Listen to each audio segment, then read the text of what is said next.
There's still one more console to cover by Bandai, as well as a whole slew of handhelds, but that's another story for another time.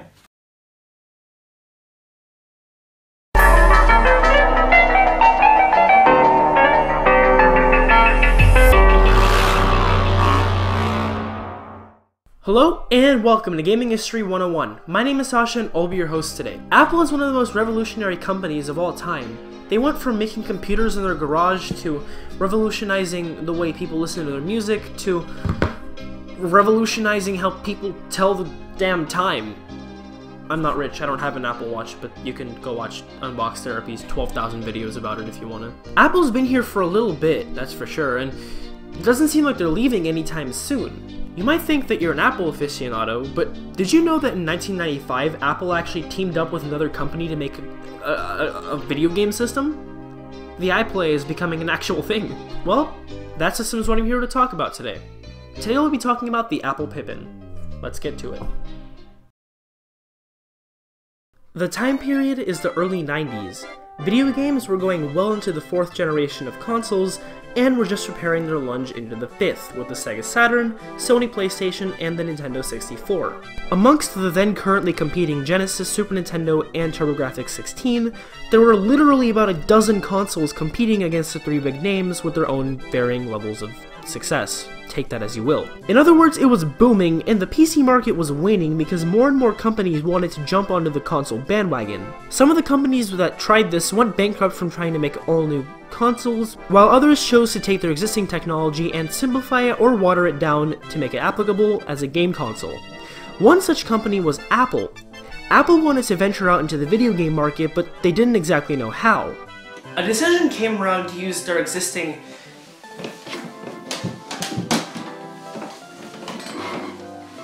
Power Mac G5 architect.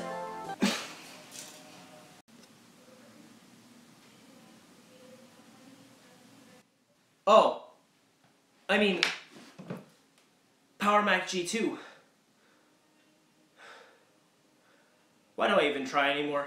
Then they proceeded to license out the technology to different companies, similar to the 3DO company with the 3DO technology, which we'll talk about sometime during the season. The original idea for this is that it would be a system of distribution similar to JVC's sharing of the VHS technology back in the 70s. The first company they licensed the technology to was Bandai. In '93, Bandai wanted to deliver a scaled-down version of the Mac computers intended solely for CD-ROM game playing. In early 1994, Bandai approached Apple with that idea, and Apple's involvement would be to define the hardware, and Bandai would provide the casing and packaging. This was considered the fastest delivery solution to market at a very reasonable return on investment for both Apple and Bandai. Originally, Bandai never intended to make a system with any sort of internet connectivity. However, somehow Apple and Bandai ran a survey or something, I guess, and they figured out that something that customers wanted to see was something to connect to the internet a lot easier. To make Pippin internet connectivity possible, Apple had to implement a modem in the design. 2 years earlier, Apple moved away from the Haze interface and they went to a Geoport interface, which basically allowed them to emulate a modem. Implementing Geoport meant that Apple had to make a huge change in the design of the Pippin. Apple had to move away from the 68030 processor and into a PowerPC processor. As, you know, Power Mac tends to imply. Anyway, Apple decided to use the PowerPC 603 processor as it could be used as a low-cost, low-end processor that was very cheap and easy to produce. On December 13th, 1994, Apple announced both the Pippin platform as well as a partnership with Bandai in Tokyo. On March 28th, 1995, the white Bandai Pippin Atmark went on sale in Japan at a price of 64,800 yen, or about $730. This release included a dial-up modem and 4 bundled titles. The CEO of Bandai, Makoto Yamashina, predicted 200,000 Pippin Atmark systems would be sold in Japan within the first 12 months.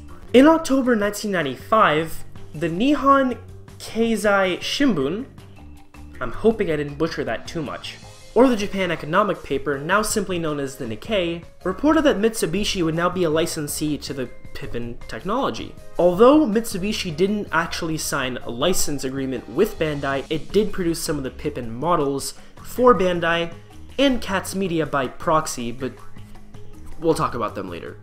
The black-colored Bandai Pippin at World went on sale in the US on September 1st, 1995 at a price of $599. The at-World bundle included a 6-month unlimited internet account from PSINet at a monthly cost of $24.95. Bandai predicted 300,000 Pippin at-World systems would be sold within 12 months. By 1997, the Bandai at-World was extremely unpopular in the United States. Bandai pulled the at-World out of the US market and sent the unsold units back to Japan. There, the black-colored units were renamed at-Mark, without the at-World branding or anything like that. Without the at-Mark branding on the system, Japan sold them as black Pippins, I guess. On June 4th, 1996, Cats Media, based in Norway, became the second and last company to produce a license agreement with Apple to produce Pippin systems. While Bandai was targeting Japan and the US markets, Cats Media wanted to target Europe and Canada, but nobody cares about Canada.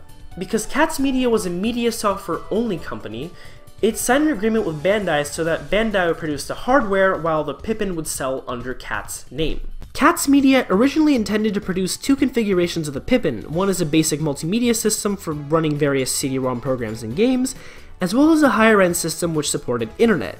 Their goal was to start shipping Pippin units in November 1996, but it didn't actually start shipping product until March 97. Also, Cats ended up producing only one model of the Pippin KMP2000, which was available in 2 configurations, with or without an external 50-pin SCSI interface on the back of the unit. To develop content, Cats Media worked with a variety of multimedia developers and publishers to, quote, Pippinize their existing CD-ROM titles and make them available for the Pippin. Cats Media never sold the KMP2000 in the consumer market. Instead, it attempted to use the system as a set-top box for a TV or a VGA display to be distributed to its partner's client base in order to interface with a variety of marketed interests such as catalogs, databases, internet content, and so on.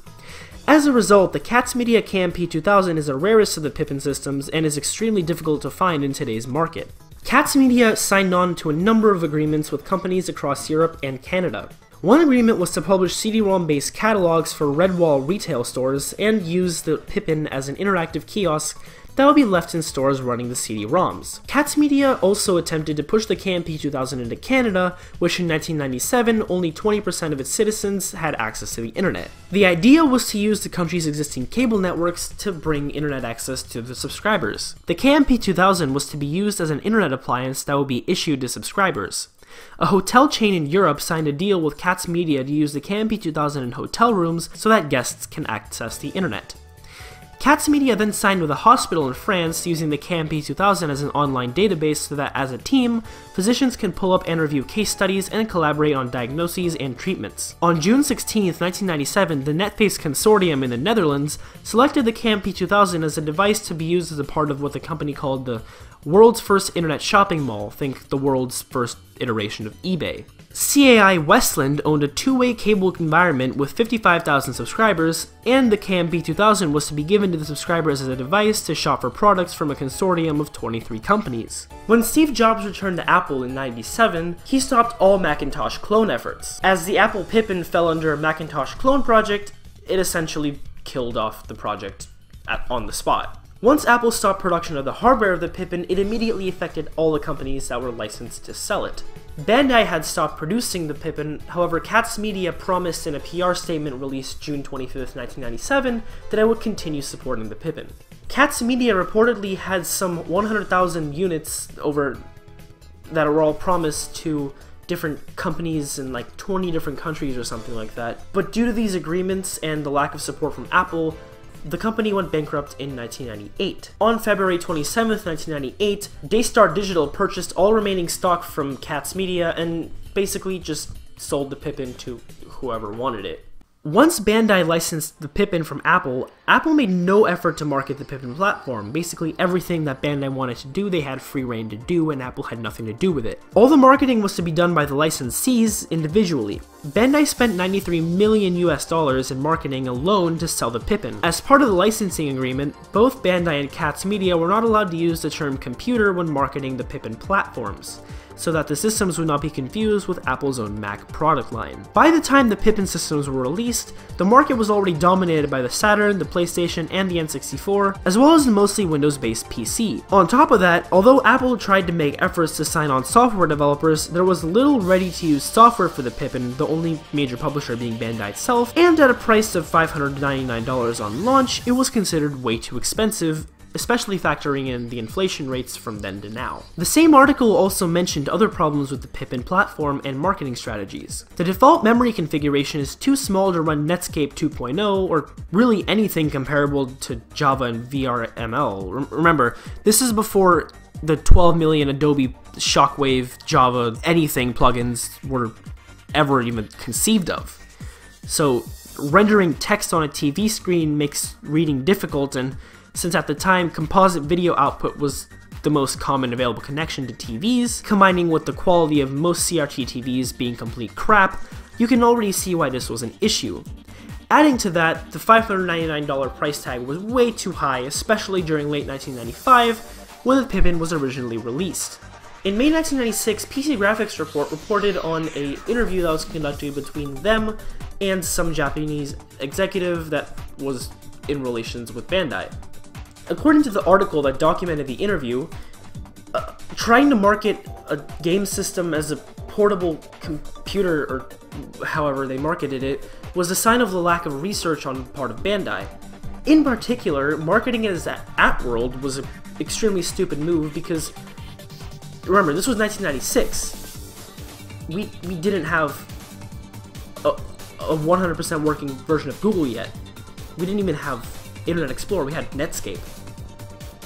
So to assume that everybody knew what an @ sign was extremely stupid on Bandai's part, because as it turned out, almost nobody who didn't know anything about computers knew what an @ sign was. Consumers in America also couldn't grasp the idea of using a box to surf the internet that wasn't your main computer. The interviewer then referred to a 1993 study by the Department of Education that cited that 46 to 51% of all American adults at that time were considered functionally illiterate. Any device that wasn't fairly straightforward and to the point would be considered pointless to release because nobody would figure out how to use it. In conclusion, the Apple Pippin was one of the more obscure yet one of the more interesting pieces of gaming history that's out there.